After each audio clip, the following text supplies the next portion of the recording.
Good morning students. तो आज हम लोग मानव कल्याण में सूक्ष्म जीवों का योगदान पढ़ने जा रहे हैं, जिसके अंतर्गत हम सूक्ष्म जीवों का मानव कल्याण में क्या योगदान है, वो हमें किस तरह लाभदायक है, कैसे हमें फायदा पहुंचाते हैं, इसके बारे में हम स्टडी करेंगे। तो हम इसको स्टार्ट करते हैं।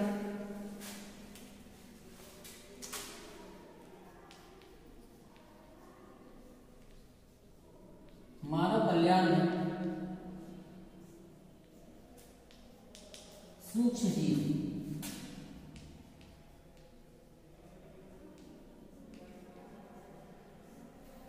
माइक्रो ऑर्गेनिज्म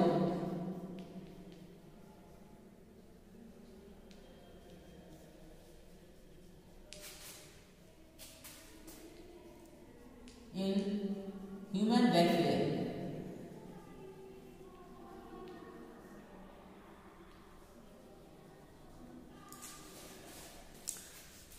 तो इस तरह से हम पहले हमें समझेंगे कि सूक्ष्म जीव होते क्या हैं। तो आपको बताएं, सूक्ष्म जीव ऐसे जीव जो हमें नग्न आंखों से दिखाई नहीं देते, ऐसे जीव जो हमें नग्न आंखों से दिखाई नहीं देते, माइक्रो ऑर्गेनिज्म।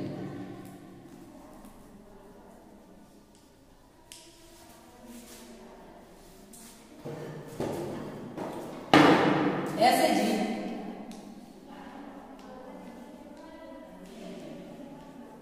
जो हमें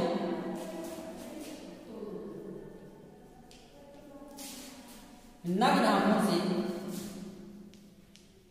यानी कि नेकेड आईज, नग्न आंखों से दिखाई नहीं देते।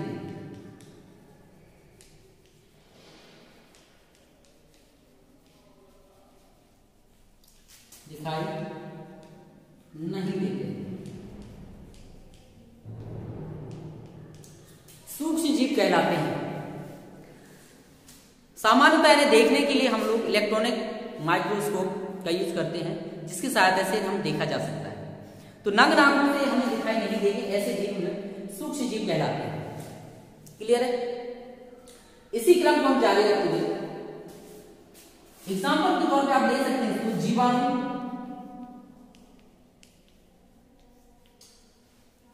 बैक्टीरिया, यानी कि कहते हैं इंग्लिश में बैक्टीरिया, कवक है आपका, फंजाई जिसे बोलते हैं आप, शैवाल है, एल्गी,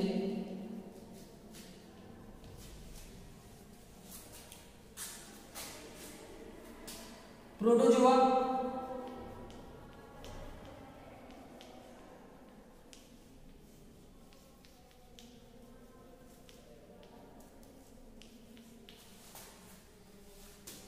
और आपका वायरस है, विषाणु।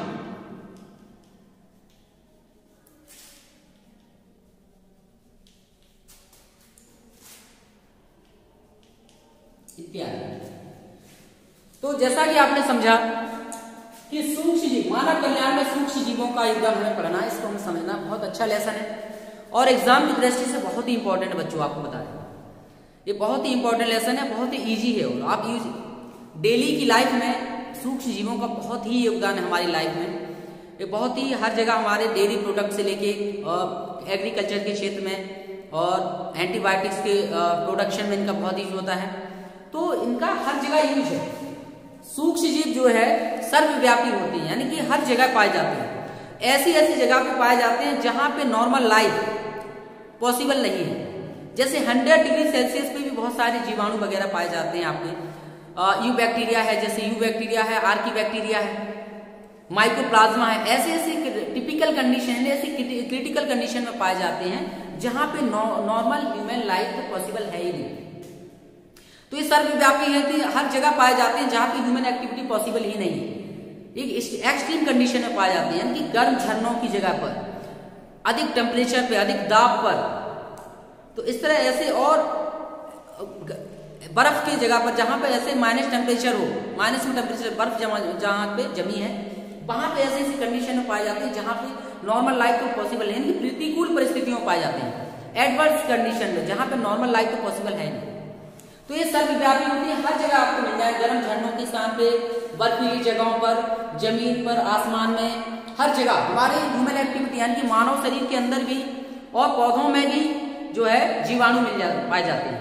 हमारे शरीर के अंदर भी होते हैं बहुत सारे जीवाणु, हमारे माउथ में भी होते हैं, हमारे स्टमक यानी कि आमाशय के रीजन में, हर जगह आपको, यानी कि इनका जो वर्ल्ड, इनके जो पूरा संसार है, इनकी दुनिया है, बहुत वास्ट है, बहुत ज्यादा बड़ी है, और ये हर जगह यानी कि दुनिया के कोने कोने हर जगह पाए जाते हैं, बहुत ज्यादा इनकी मात्रा बहुत संख्या में पाए जाते हैं, हर जगह आपको मिल जाएंगे।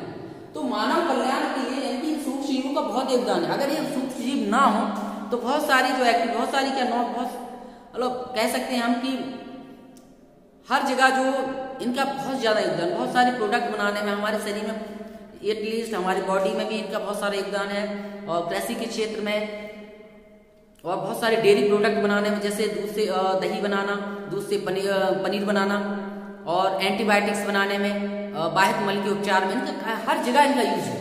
तो उनको हम इसी क्रम में एकदम 1 by 1 इसको हम स्टडी करेंगे आज।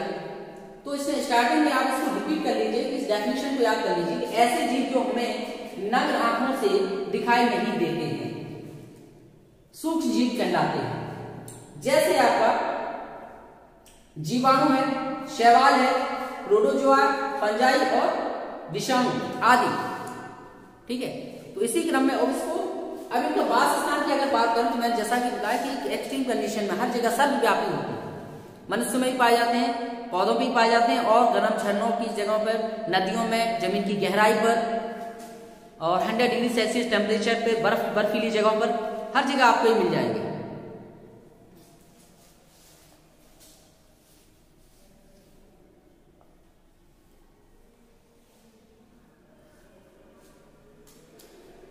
डेली यूज की लाइफ में अब इनका हम योगदान पढ़ते हैं कि इनके योगदान के बारे में, कि कहां कहां इनका योगदान होता है, इतना आप इसको नोट डाउन कर सकते हैं, ठीक है।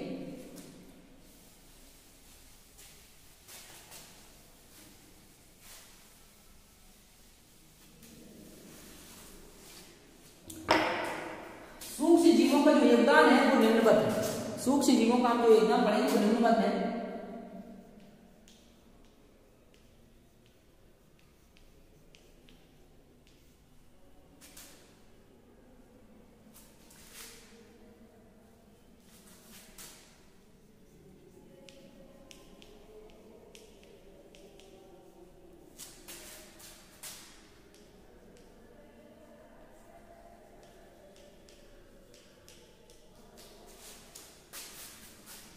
पहला है इसका कृषि क्षेत्रों,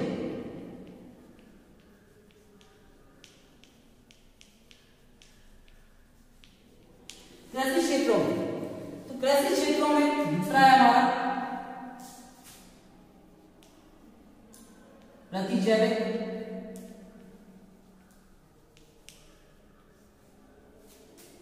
प्रतिजैविकों के उत्पादन में,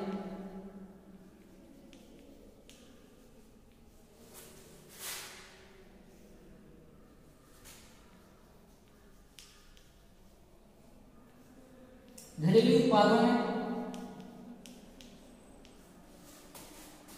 घरेलू उत्पादों के निर्माण में,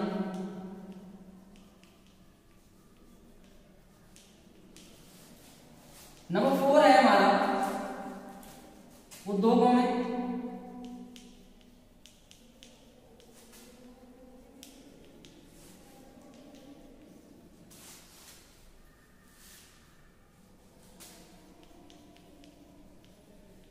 बाह्य मल के उपचार में,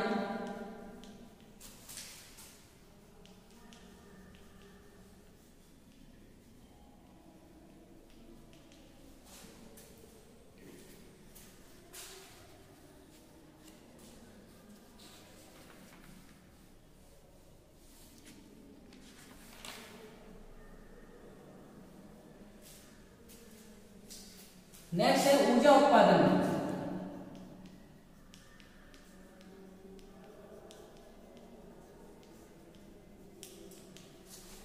तो इन सब क्षेत्रों में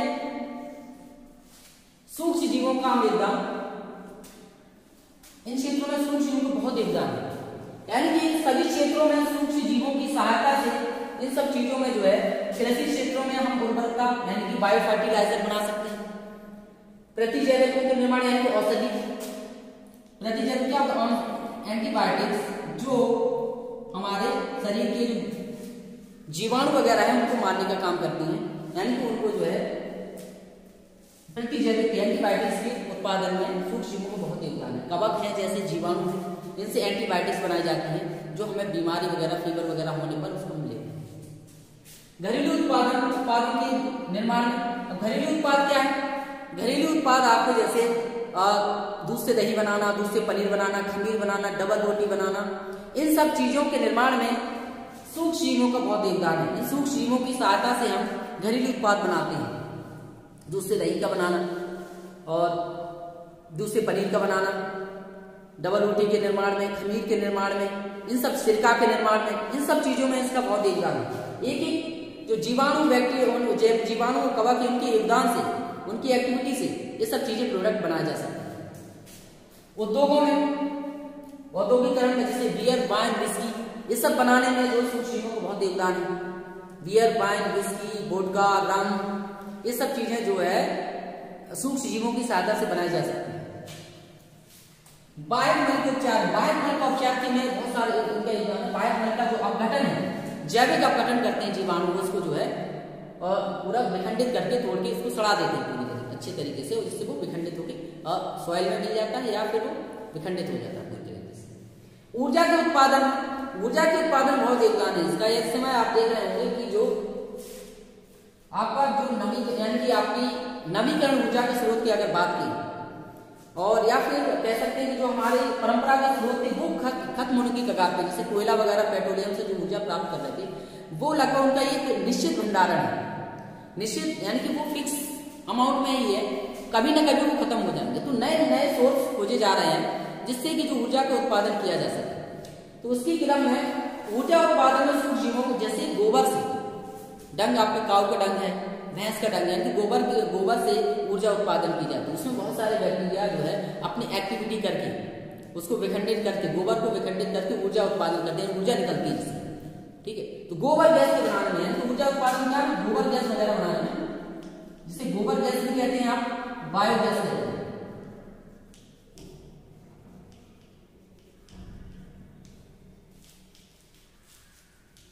गोबर गैस या बायोगैस के उत्पादन में बहुत सारे बैक्टीरिया के योगदान, जैसे मिथेनोजेन एंड मिथेनोबैक्टर, ये जो है रूमिनेंट यानी कि जो जुगाली करने वाले जानवर होते हैं, जैसे भैंस है, गाय है, ये जुगाली करने वाले जानवर जितने भी होते हैं उनकी जो आंतों में आपको मिथेनोजेन मिथेनोबैक्टीरिया मिल जाएगा।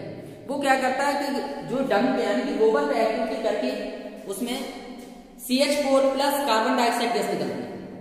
CH4 यानी कि आपकी मीथेन गैस, जब मीथेन गैस बनाता है, बायोगैस के रूप में जाना जाता है। लगभग 60 से 70% जो है आपकी मीथेन गैस होती है, ठीक है। वो ये जो है ऊर्जा के उत्पादन में काम आती है, यानी कि ऊर्जा के रूप में काम करती है गैस।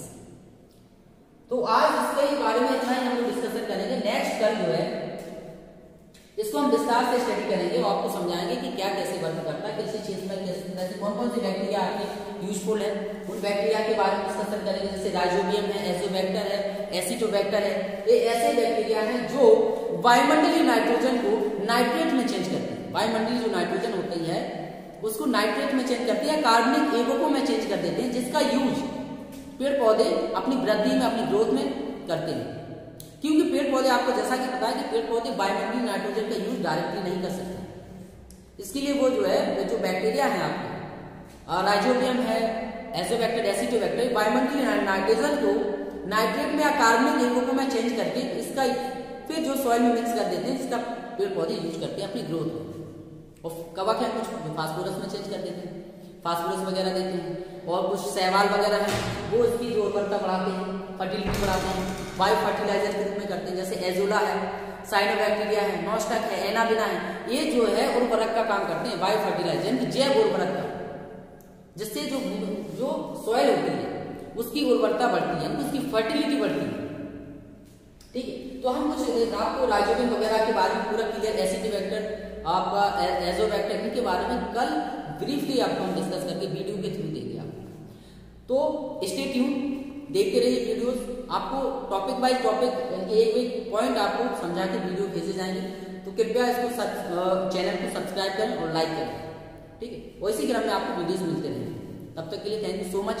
और इसको आप नोट डाउन कर सकते हैं, इसको आप नोट डाउन कर लीजिए, और इसी क्रम में हम 1 बाय 1 इस सब के बारे में आपको एक वीडियोस निकालते रहेंगे। वो वीडियोस आप देखते रहिए और अपना नोट डाउन कर लीजिए। बहुत ही this is very very important topic and lesson for your board examination. So इसको आप बढ़िया से पढ़िए, समझ लीजिए और नोट्स बनाइए। बहुत ही इजी लेसन है आपका, बहुत ही easy. Okay, thank you so much. और इसको आप नोट डाउन कर लीजिए। तब तक के लिए थैंक यू सो मच। घर पे रहिए, स्वस्थ रहिए।